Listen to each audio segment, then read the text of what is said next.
Welcome to part two of the responsibility conversation. So, you've just watched our first conversation with the core fellowship, where we started completing our matrix.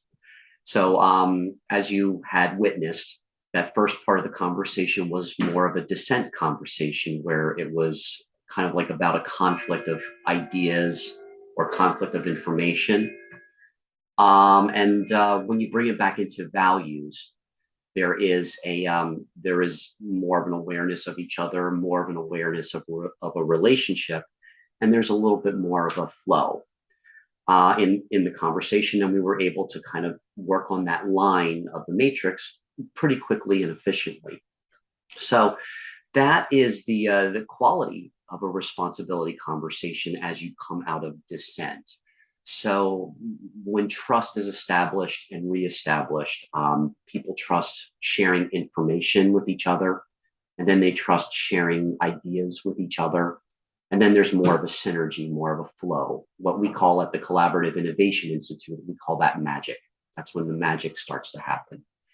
So I wanted to take a moment and talk a little bit about the matrix. So I will be including the original uncompleted matrices for the core fellowship and also the bridge conversation. And we really had to kind of create a mini matrix because, as you can see, it takes a long time, or it can take a lot of concentration just to get through one line. But both matrices started with about a dozen, 13 or so action steps, and also about maybe 18 questions. So what happened with the core fellowship before we engaged in the conversations that you are viewing now? I spoke with each person one-on-one, and we went through each action step or each pathway, and I asked them, if it's something that you feel strongly about, you would easily put it in your top five of priorities, give it a 3. There's my baby again. If you feel like it's important but not essential, give it a 2. And if you don't really feel strongly about it at all, give it a 1. So we did that for all of the pathways, and we did that for all of the questions.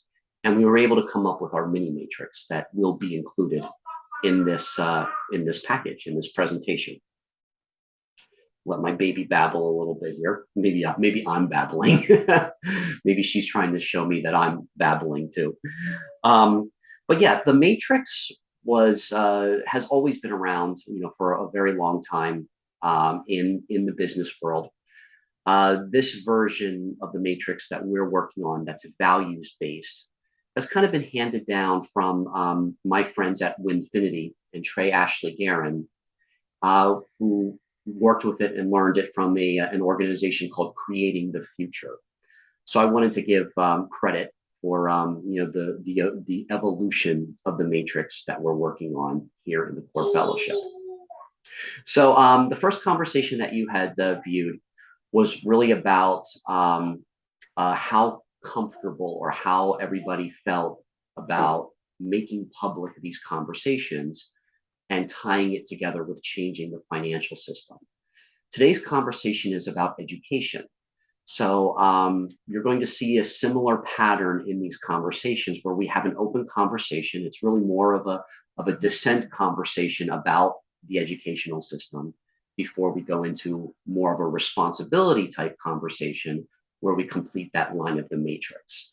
So this is where I also like to invite teachers, education advocates, people in that world, who are exploring, who are experimenting with other ways to bring people together to help learn.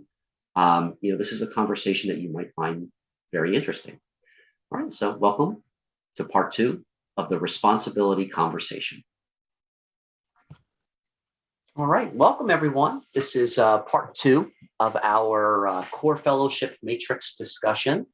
So as always, we'll do our check-in. How are you arriving, and what are you bringing? And whoever would like to start, go for it, and we'll just pass it along to each other in the circle today. So who would like to start? How are you arriving and what are you bringing? Honesty and authenticity is always encouraged. I'm arriving quite tired. I had a very long day, all outdoors yesterday, and it was quite sunny and bright and really beautiful day.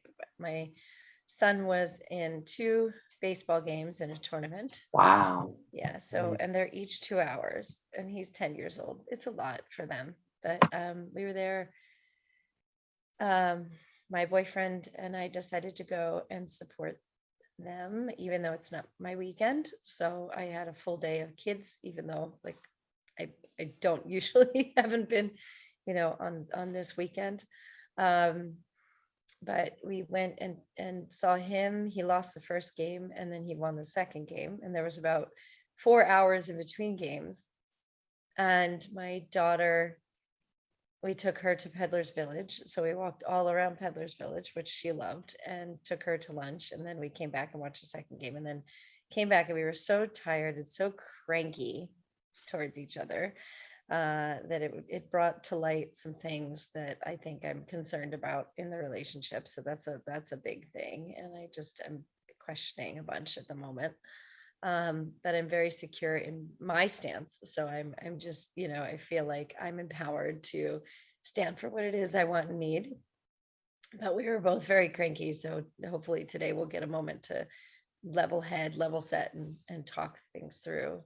Um, I've been dealing with my daughter being up and down in her emotions. She's 13 and she was fine with us yesterday. And then we got back for the second game and she sort of had a fit. And that was hard to watch. So I'm arriving a little bit exhausted from the emotions and the tiredness of the day, not getting much sleep. Well, I guess I got like 7 hours, but still I could use some more. So I'll probably go back to sleep after this. But what I'm bringing is an openness to the conversation. I, really love all of you and I love what we bring together.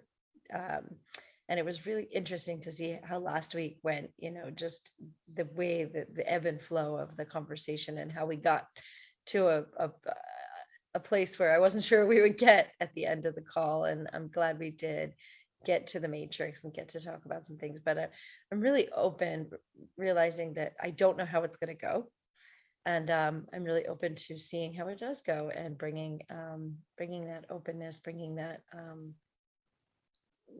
like the sense of like non-control, like we don't have control, right? So it's like just being the best I can be in the openness. And that's with that, I'm checked in and I will pass it to Parmjit. Okay, so I did a little bit of a check-in before we started, and it was just that I was grateful to have had a break yesterday from doing lots of studying and just spending time with my father in the allotment, which was lovely, and then catching up with friends in the evening, and then watching a really good film that happened to be on at 1 o'clock in the morning. So yeah, it was all like really lovely, enjoyable stuff, and I've got sufficient sleep, and I'm ready to go. I'm going to be focused on what we're going to do, and it's good to hear, Jamie, that this thing about being open to whatever comes and dealing with it. I think that's what we're here. We're modelling how to be through the transition, and that's really important. So with that, I'm checked in. I'll pass it on to Marta. Thank you, Parmjit. It's funny you said what's alive for you, and the first thing that came to mind was death. That's what's alive for me right now.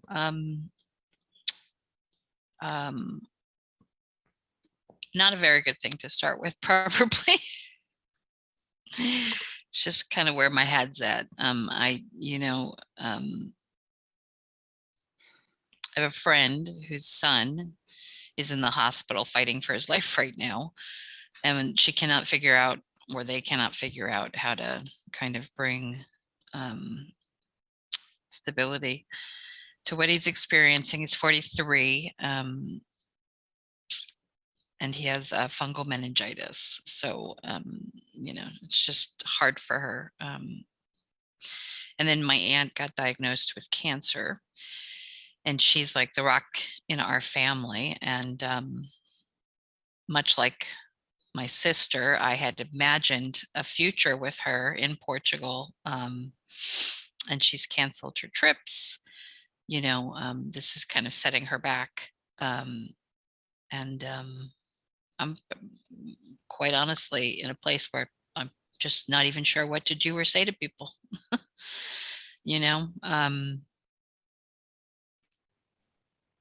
So I'm just in a place where I'm just being quiet, praying, meditating, understanding, trying to understand this thing called life.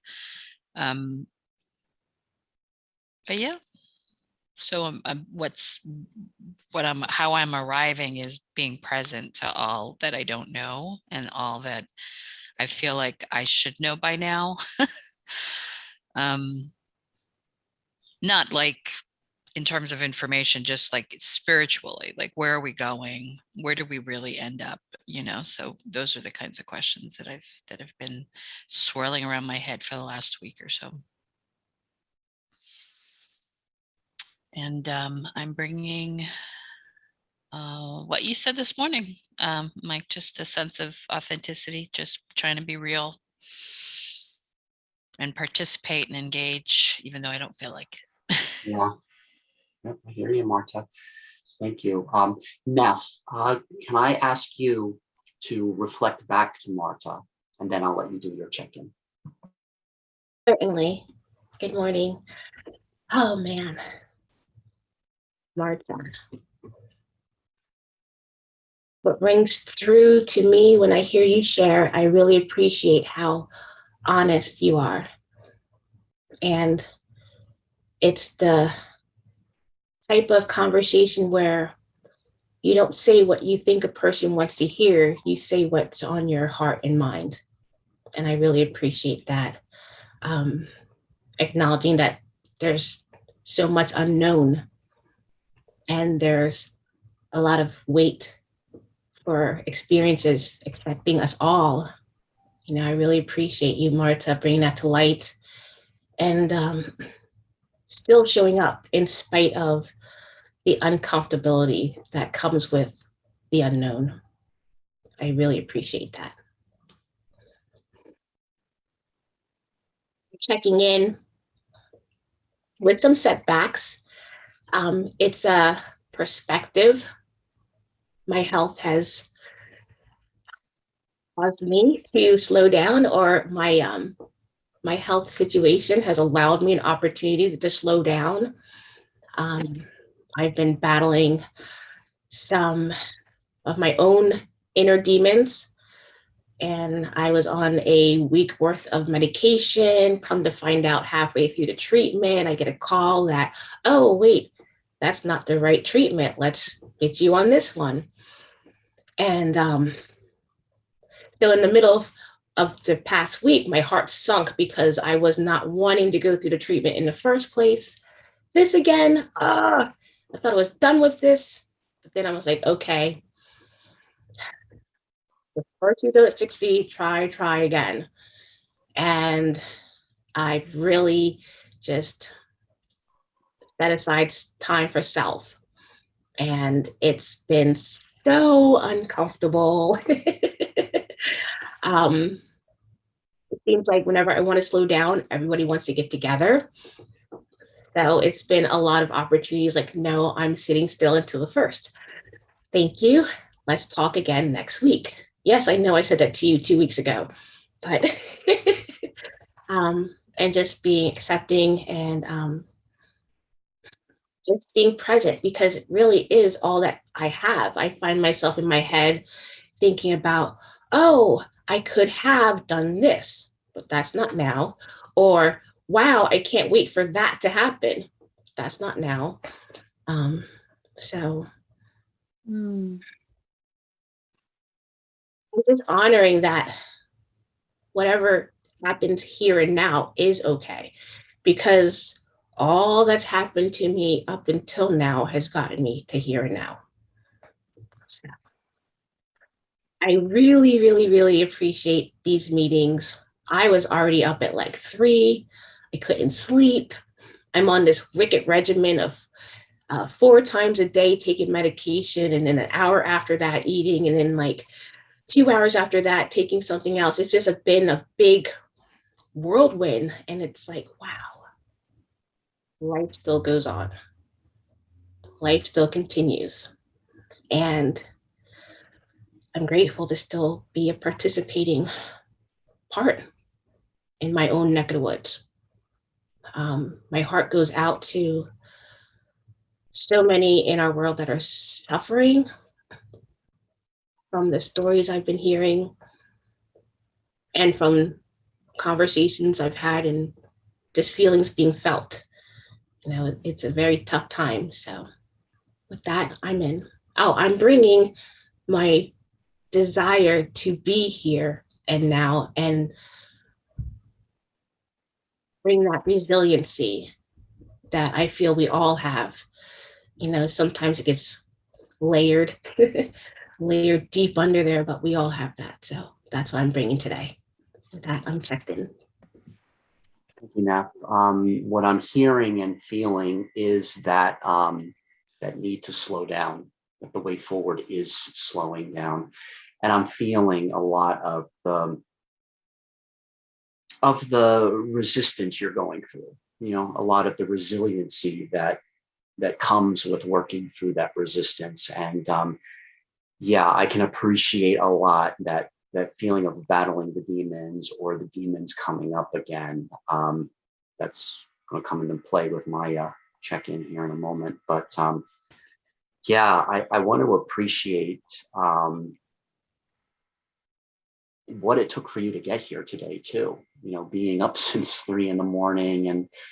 and dealing with all of this and needing that time to pause. And you know, my hope is that this space, you know, that we create, the 5 of us together, is a chance, you know, to be nurturing and to provide that support to help you nurture through this. And it is life affirming, that it is health affirming as well. So I'm very much appreciating how important these check-ins are, you know, to really kind of slow down and you know, get to the center, as Marta often says, and to just really be present and to be real. So thank you for bringing that groundedness to our circle today.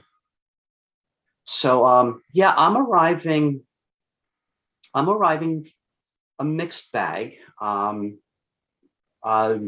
one thing that I was really feeling very appreciative and joyful about was this past Friday, Marta and I had I felt was a very, very powerful conversation with Collaborative Innovation Institute, where the conversation started with, you know, how do we have those conversations, you know, where there's people who really strongly disagree with each other or who really borderline hate each other.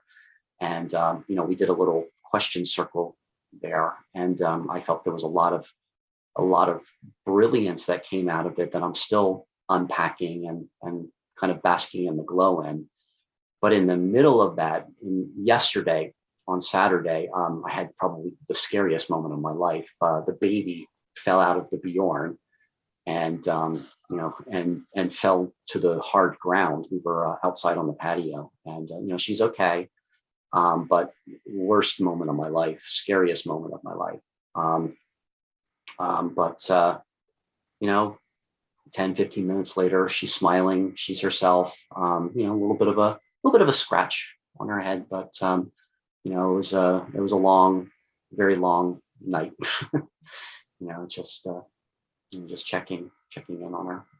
But yeah, so I'm arriving kind of feeling that mixed bag, that, you know, there's so much going on, and a lot of people are dealing with a lot of intense feelings, a lot of struggles. On Friday, we also discussed the incident in Texas from this past week as well. So, really that really mixed bag of deep, intense feelings bubbling to the surface. Yeah, so I'm arriving being aware of that, being present to that, and I'm bringing flexibility. After our last conversation, I'm kind of experimenting with, changing the structure of how we do this, and that's really just honoring what's emergent. So we start out, we're already 22 minutes in, and we're doing check-in. I realize the check-ins take 20 minutes to a half an hour, and that's important. And I think it's important for us to role model that. And then I think the next part, just have a general discussion on today's topic, which is education. And then, going through the matrix for the last half hour. So that's what I'm bringing, is that sense of structure, but I'm not married to it. I'm not attached to it. So I'm bringing a sense of direction, but with flexibility, and I'm in with that. All right. So that being said, let's do a second check-in. And I'm going to bring the attention to education, how we learn, what we want to learn, what we have to share or teach. And what I'll do is I'll contribute to that conversation first. And I want everyone to think about, what do you have to share or teach? And what is it that you would like to learn? What is it that you would like to receive? So I thought about that question myself this morning, and what I really want to share, as you all know, is kind of changing financial infrastructure from the inside out. How we spend our time, being conscious of our time. And the more I learn about that, the more it's not really something I can teach. I can just create the spaces so that we can role model how to do that. So the first layer of that is the facilitation process. And what I've learned is that, the more I try to teach about facilitation, the more it's kind of like it becomes more like, a competition or a lecture. But the more I just kind of open up to learning, the more it becomes kind of like we can all role model that. The second thing I really want to share is how the matrix process, or how this values-based decision-making, could potentially be role modeling how to change approach to governance, how to change approach to, to leadership, so that, it's not so much personality driven or convincing, but about really just being honest and making the best decision that's in alignment with our values. And again, that's something I can't teach. It's just something we can role model together, and then that final layer is just, revealing how investing your time in this kind of circle or in these kinds of exchanges, it does change the financial system. So again, can't teach that. I can start to give little pieces of information, but when I try to put that in a lecture or try to put that into a class, that's when I lose people. But when, when it's emergent, or when it's, really interactive and there's mutuality in the conversation, then I think the pieces start to land a little bit more. So what I want to learn is how to continue to be a student, is to really, one of the deepest spiritual teachings that is very difficult is to see everybody as a teacher. And, because then that comes into question, questioning hierarchy, questioning authority. So what I want to learn more is how to just be in the presence of learning and truly see everybody as a teacher, even when there's strong disagreements, even when the energy is completely off for me. So that's what I want to learn more about, is how to just be present and see everybody as a teacher, even when I sense that their values are in a different place than mine. So that's where I'm at, and that's my contribution to this topic today. So when we originally created the matrix, it was about asking those questions. What do you want to teach? What do you want to learn? And how do we create the, kind of like a grassroots initiative to maybe think about education in a different way? Whether we do that locally, whether we do that broadly, internationally through something like this, I don't know yet. But that's all I have to say about education at the moment. And I'd like to hear your thoughts, whoever would like to contribute next.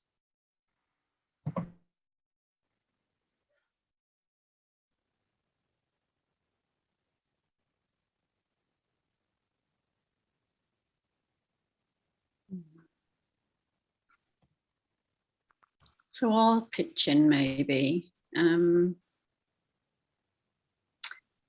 I do believe that there's an important role for what karmic margin stands for, which is ongoing conversations in fellowship. And that's part of turning the financial kind of equation upside down or inside out. And I get that.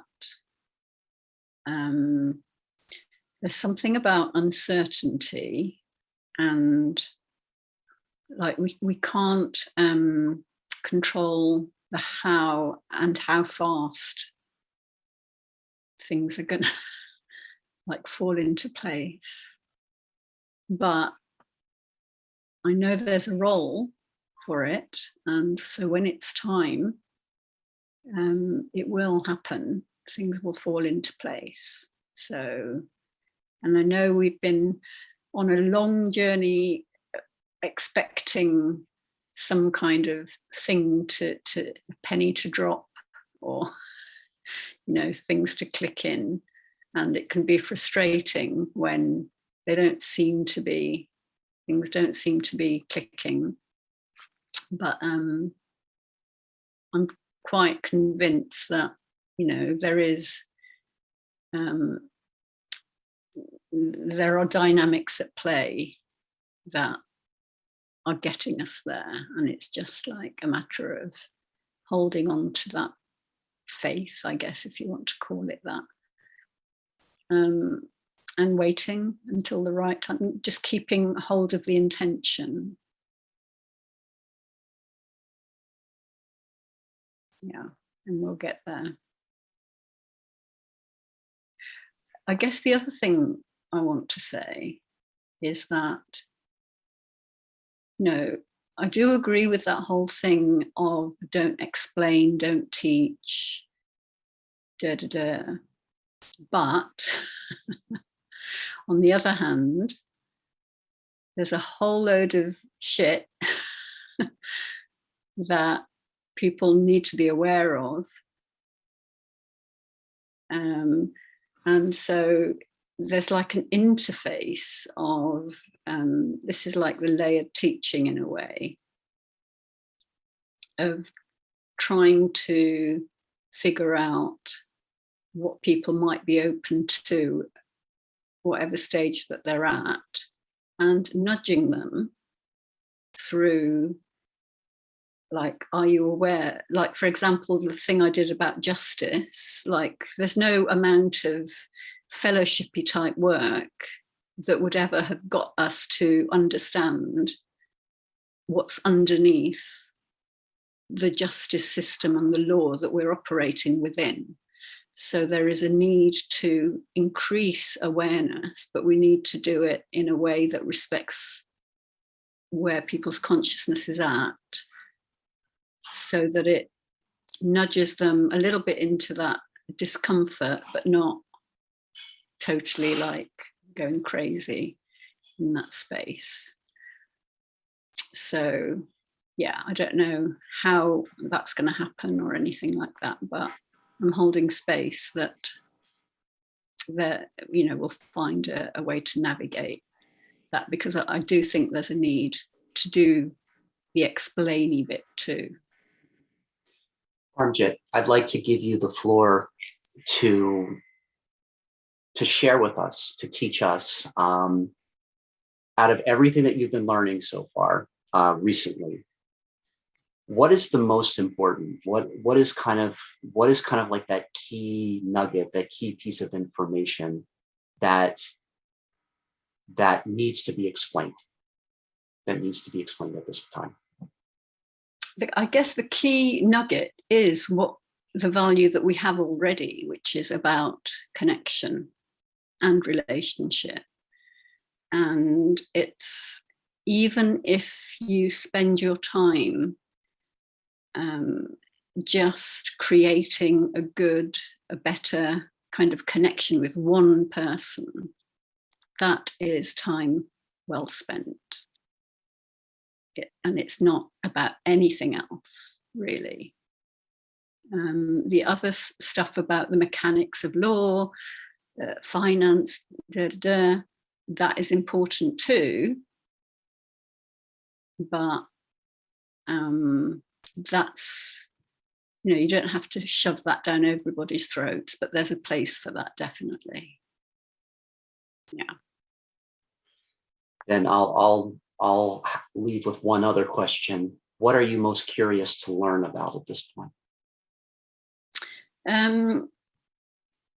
I think I'd like to explore the whole thing around how might we do onboarding in a way that serves the people who want to be part of what we're doing, so that we get to connect with people right from the get-go, and we find out enough about them that they find a niche.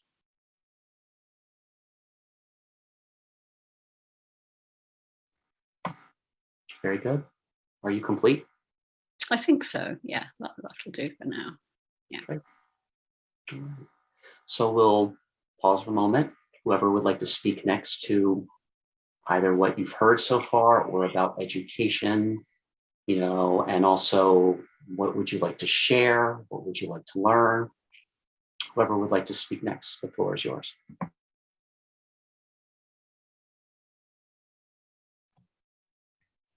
I really love what Parmjit said about being in relationship first. I don't think there was and Marta, it's interesting, maybe you remember this, but there's a whole thing at Landmark about how you can't enroll someone in something. You can't entice them to, do something with you or learn something from you unless you're in relationship with them in some way. And that doesn't mean you can't create relationship in the moment, right? Because you certainly can. Within, a few seconds, you could connect with someone and have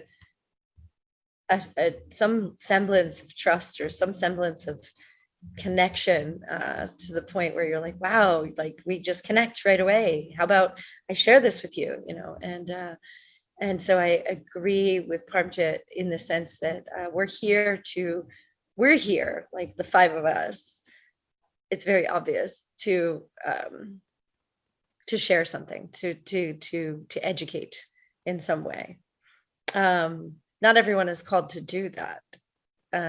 My whole world has been surrounded. I realized it's so funny you brought up the word education, because I realized just yesterday that my whole world has been education, and I didn't realize it. Like, I've always been this sort of perpetual student. I've always gone to went to college, but then also after experiencing the death of someone very close to me, decided to take on life in this, there's no tomorrow sort of way. And I just educated myself. I took every course at Landmark, took everything at Legacy, and just educated around the new energy coming in and the new way of relating to each other, and how it's so much more important than the way things have gone.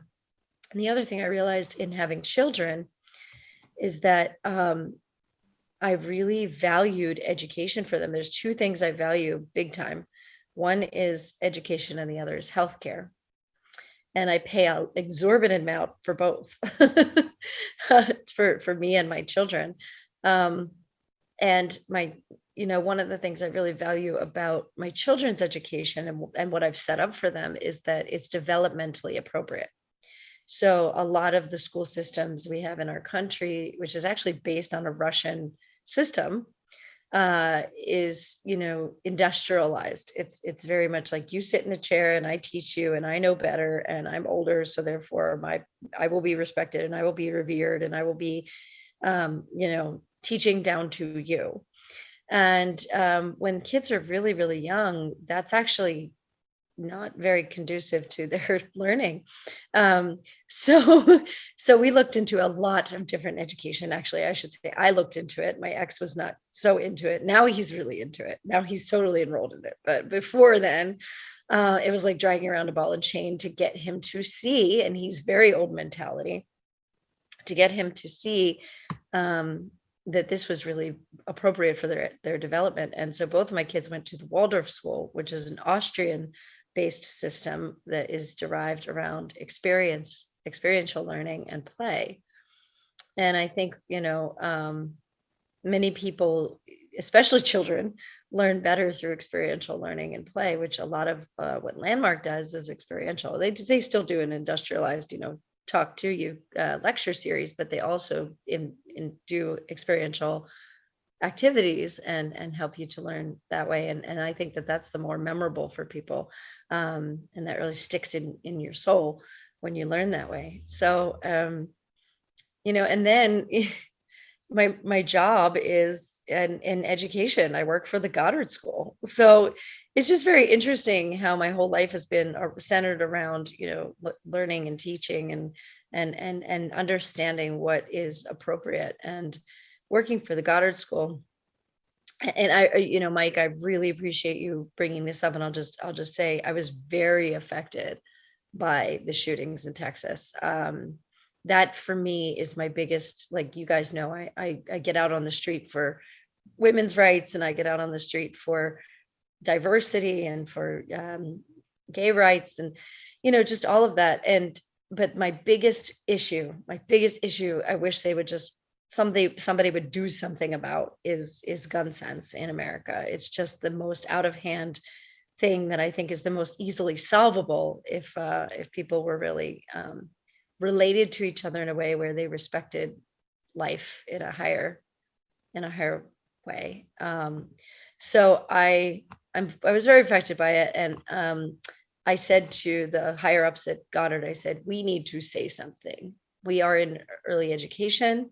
These are elementary school kids.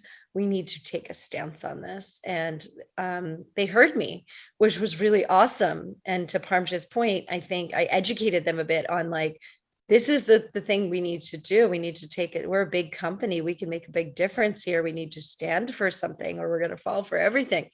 So they did. They put out a statement, and one of the education directors, who I actually really love, said, well, maybe we should take out the language that's so strong, like the shocked and appalled and the deeply hurt and all of that. And I said, no. I said, we shouldn't do that. We should be really with that. This is a big issue, and that we are shocked, we are appalled.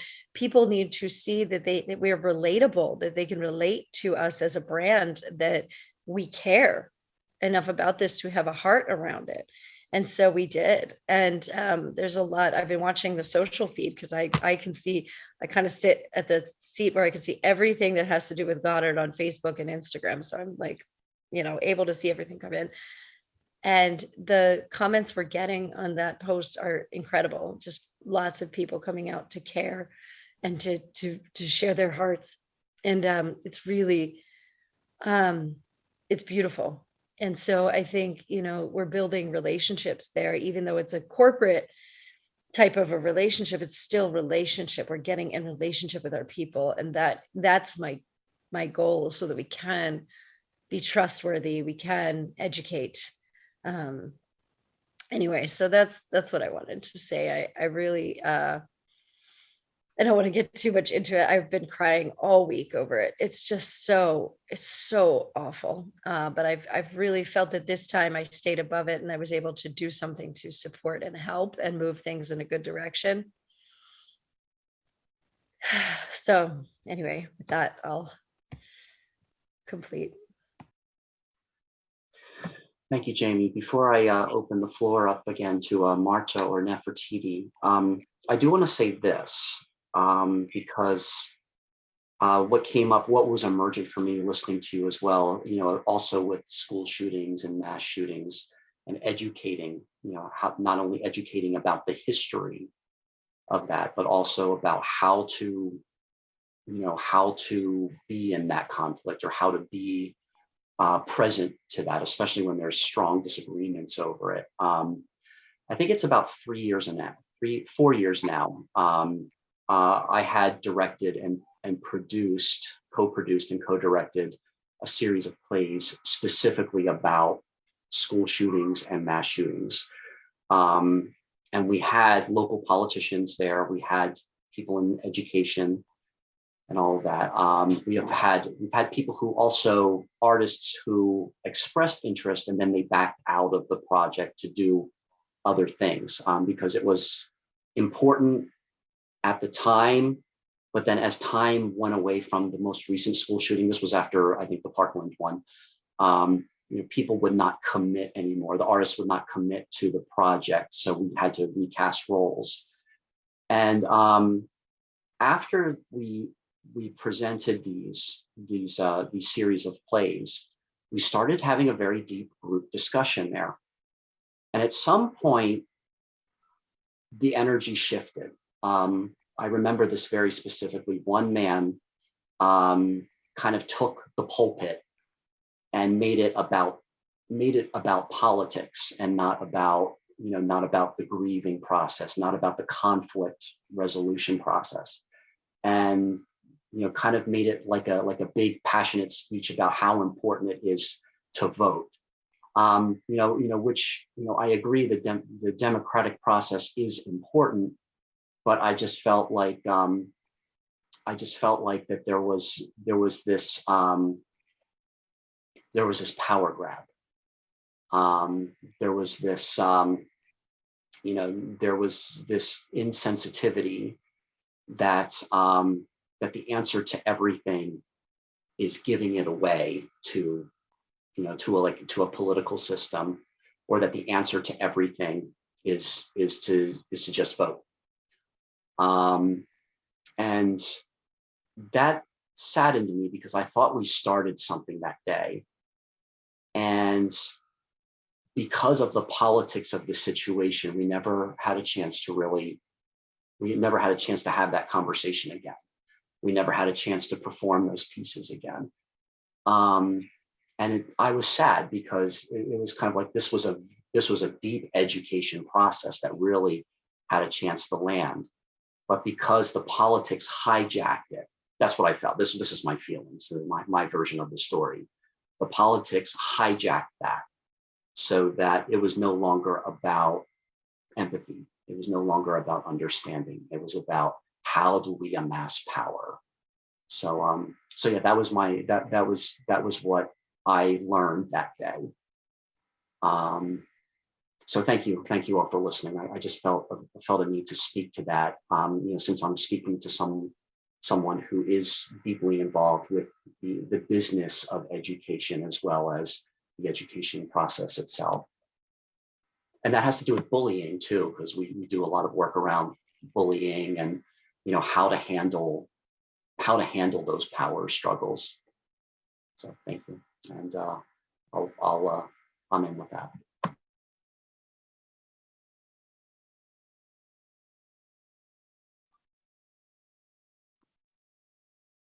I'll say a few things if unless you want to go first, Neff.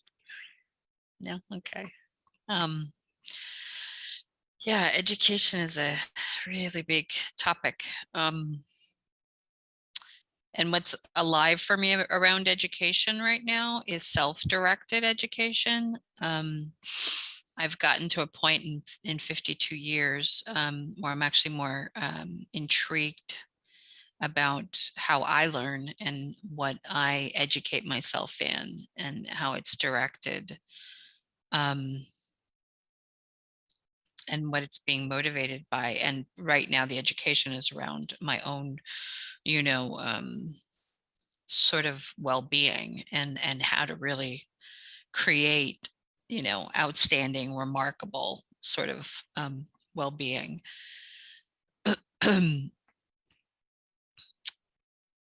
Education. So what am I curious? What am I learning?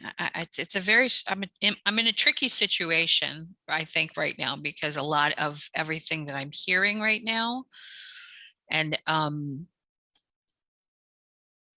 sounds like someone trying to influence me. And then I go quiet, because then I go and I start to examine, where am I doing that? Where am I leaving people with that kind of experience? And then it's not authentic. It's not really about connecting. But I am interested in education. I'm curious to get to know the other person. So I have this kind of energetic conflict going on, where I'm resisting, but I want to hear. I'm resisting, but I want to hear. So it's that kind of energy. And I think it's because when you bring up education, and my knee-jerk reaction is like, I'm in control of that. I'm the one who wants to, I'm not very, I have a lot to say about, institutions and schools and things like that. I'm also curious about ancient education and what's, where that got lost. How do we bring to bear some of that real key education that I think is purposely being hidden from us? So there's a lot about education that I'm experiencing and in right now. Also being, in an industry that's considered, consultative, which I'm examining that too, and what that means. It could be looked at as providing unsolicited advice or solicited advice. So, it's really putting me in a position of asking myself, what am I really trying to do? What am I really trying to do? Do I care really that much about people that I want to convince them of a particular pathway in life? I thought I was for a long time. I thought that was my purpose, my mission, right? That's why I'm here.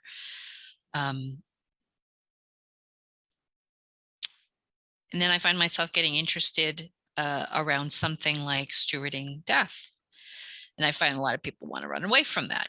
So I'm like, okay, so what am I really here for? What am I trying to educate myself in? And then again, what do I want to share with people that doesn't sound like I'm trying to convince them to jump on my pathway because it's working for me? There's some disconnection there, and I think it's connecting and really finding out for that person, what is it that they want? There's something about what educating people in themselves. I'm not saying it well because I'm in new territory, but there is something there that's very provocative about encouraging people to look at themselves and learn from themselves. So I'm just kind of, that's where I'm at. It's as clear as mud. Thank you. That was clear to me. I wanted to jump in the beginning of the conversation, and I thank everyone for sharing first. You may hear Leo in the background. He's a little bit fussy, but layered learning is the first thing that came to mind, because like I'm a I'm an encyclopedia girl. I used to wait for the new edition to come out when I was a little kid. I used to beg my parents, can we please have the new one? I read all A through Z. I know there's more out there. So like I hold education dear to my heart. However, that stuff, most of it's changed. So I mean, and with little ones that are all, I have some that are not so little anymore. And like I really appreciate where this conversation is leading, because it is, what am I here to provide, to receive? I don't particularly like the way kids don't like school. So I really am teaching Leo about learning, because we learn every day. I don't even want that word school in his vocabulary, because you don't need that negativity surrounding it.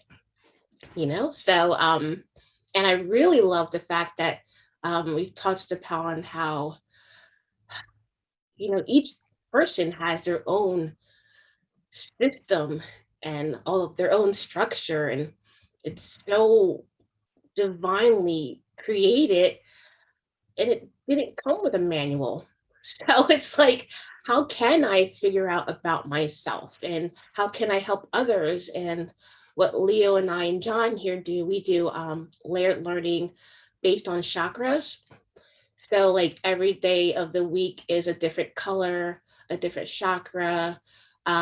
We do alphabets like along with that. So at least I'm giving him some basic information that he'll be able to carry along with him. Be like, oh, it's Sunday. Sunday's green because it's my heart chakra. And, like I layered everything I learned about values, like this whole value driven conversation. Where was that in school? I know I wasn't absent. It just wasn't there. So I really appreciate how I went to Catholic school. And my parents did that. I'm a second generation grandparents. They're like, you're getting a good education and we're going to have to pay for it. Was I Catholic? No, I was not. And I didn't realize it as a child, the conflict of me sitting in the corner doing busy work as the rest of my classmates get ready for their confirmation stuff. That kind of felt distancing, like that did create some kind of separation that I wasn't aware of until I became an adult, So it's amazing how we have good intentions. And I think really, like one of you touched on it, like, what is my intention? Like, what is my desire? And I feel like once we stand there and we realize that here I am, whole, I'm like desiring to be connecting, have a relationship. Like I even have a relationship with myself. I have a relationship with others. Like there's nothing in this life that's not relational, really, So that's really where I feel like we can grow, because for some reason, for me, I just started to listen to the news again. I got a new phone that does this fancy thing that they wake you up and they let you listen to the news automatically. So I've been doing that, and I'm like, so it's like learning things can have an uplifting experience, or you can learn things and it has you downtrodden and heavier. And so not that things that make us feel heavy are to be avoided, but it's just a lot of responsibility in what I share. And, like I think someone else shared it about how is the other person receiving it? Because at the end of the day, I really truly believe that humans just want to uplift each other, and maybe we weren't always aware of how that happens for another. Because just because something makes me happy, it might make you feel like cuckoo. It might rub you the wrong way. So we all have different preferences, and layered learning about the self, and then being able to have that I'm okay with how I feel about myself and what I know about myself. And I'm curious about you and however you learn about yourself and what you know about yourself, and we can exchange the information and we can agree to disagree. We can be like, oh, wow, that's a different way of looking at it. I never thought about it that way, you know? And if it works for that person, like I'm really learning how to allow people to have their own process, you know, because that's like, it's not going to do me any good to, like, especially when it comes to I can tell you from personal experience with my older children, if I attempt to help them do something and they don't do it themselves, they don't learn as well as if they do it themselves.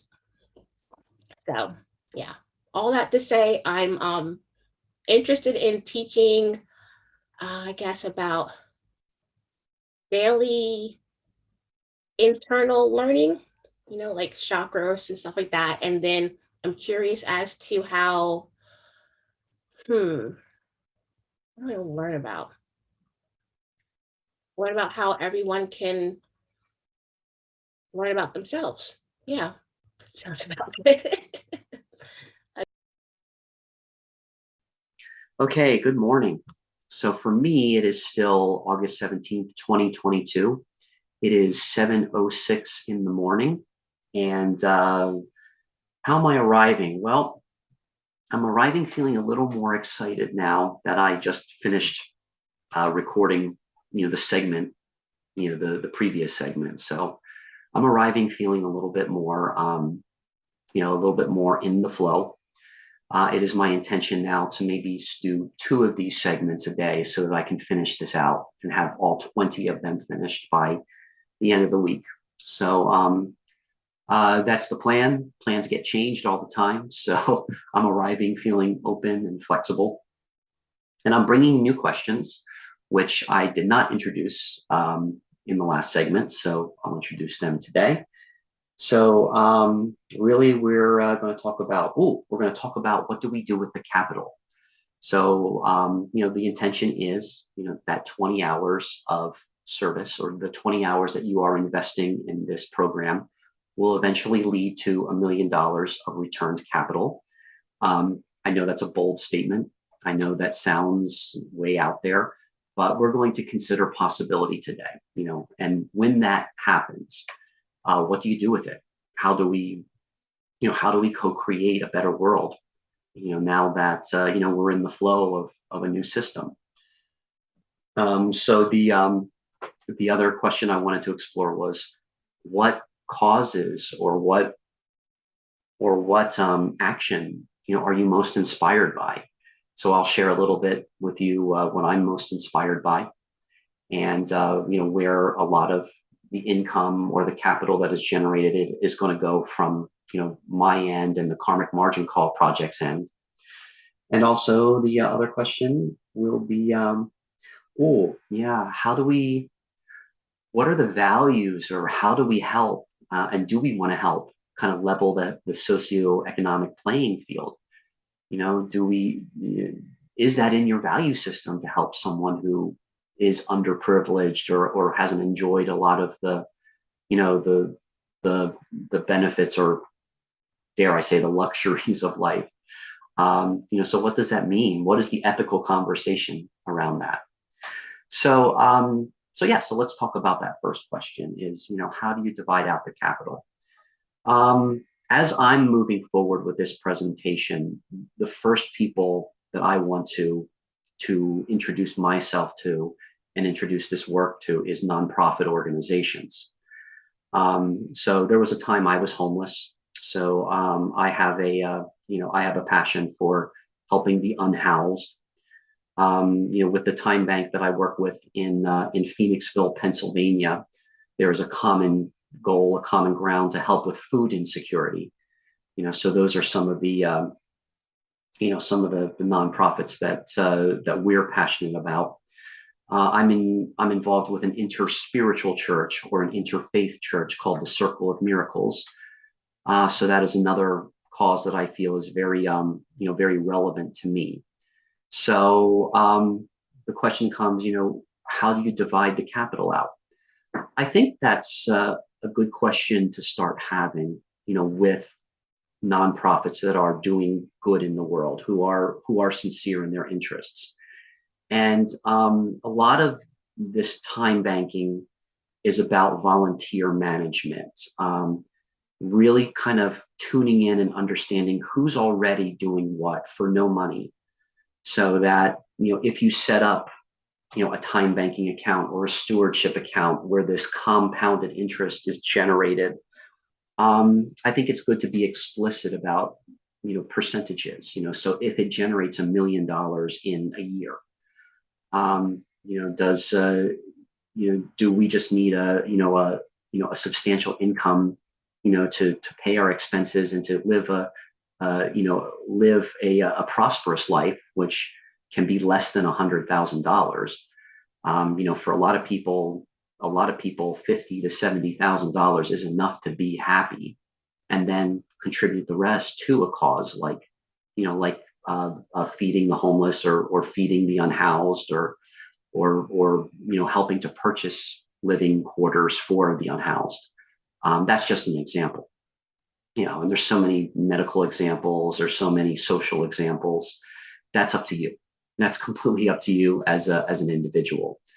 So I think part of the mental shift that we talked about yesterday is making it real. Making it real for you that if you were to have $1 million tomorrow, I don't like to think of it as $1 million of wealth.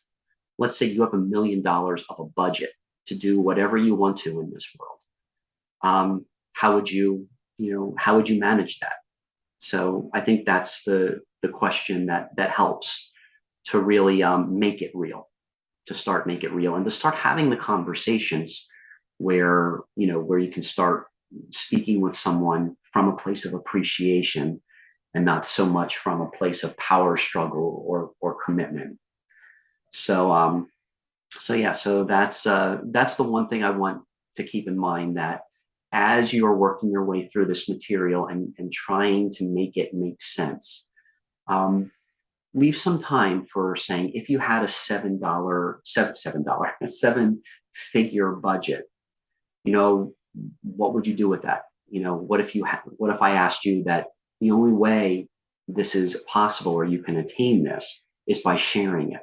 Who would you share it with, and why? So those are some big questions about where does the capital go once you are accruing it in this system. So I talked a little bit already about the nonprofit and the charitable organizations that I'm passionate about. And I would also ask you as well too, that if it wasn't if it wasn't about competition, and if it wasn't about being the best at something, where would you spend your time? What would you want to explore? What are you most curious about? That's the question we ask a lot at the end of the group conversations, is what did you most appreciate about our talk today? And what are you most curious about? And the beautiful thing about it is, you don't have to know. You don't have to have an answer. This system will start accruing capital for you while you're exploring, because you're exploring. So again, it's not about getting to the thing, and it's not about being the best. It's about holding the time and the space needed to explore what's real. What is real for you, and what is real for your partners. And the last question I wanted to talk about is the question of power, the question of giving. As you are exploring your values and how they interweave with the values of others, what comes up for you? Does it create a conflict when considering that giving to others, or giving others an opportunity, or giving material resources or financial resources to another, does that create a conflict within? What are the values that are coming up? So again, that comes to the the understanding of it's not about, it's not about what you get. It's about what you are really giving here. And that's what changes the flow. That changes the flow of finances. And I'm feeling the need to wind down today because we're at a point here where I'm asking myself those questions as well too. Is who do I really want to be in this world? And what's it going to take to start to have these conversations? Because if I'm right, and if this is starting to develop in a natural way, the capital is coming. The financial resources is coming to you, and it's coming to you very quickly. The question becomes then, what do you want to represent? Who do you want to really be in this world? So with that, I'm gonna close out for today. So tomorrow we're going to explore for the next 2 days the advantages or the increase of energy, the increase of speed and of flow just by engaging in the 6 conversations. So tomorrow, I'm just going to muse a little bit more about the appreciation conversation, the possibility conversation, and the invitation conversation, and how those really kind of set up the space for economic financial reform to be possible. All right, thank you for listening. I hope I didn't lose you. I'm really excited to be on this journey with you. And I hope I've heard coaches say this before in their recordings where they say, "I want to get to know you, and I hope that you have a special destiny, and I'm going to get to meet you someday." And I always kind of fell for that sales pitch because when it came time to acknowledge the work, they like to pretend, the coaches like to pretend someone like me does not exist. So I want to repeat some of those words about, I believe in you. I believe in your special destiny. I've never met you, but my hope is that we will meet and we'll collaborate in very meaningful ways. So that's not a sales pitch. That's real. So thank you again. This is Mike Schumann signing off for today.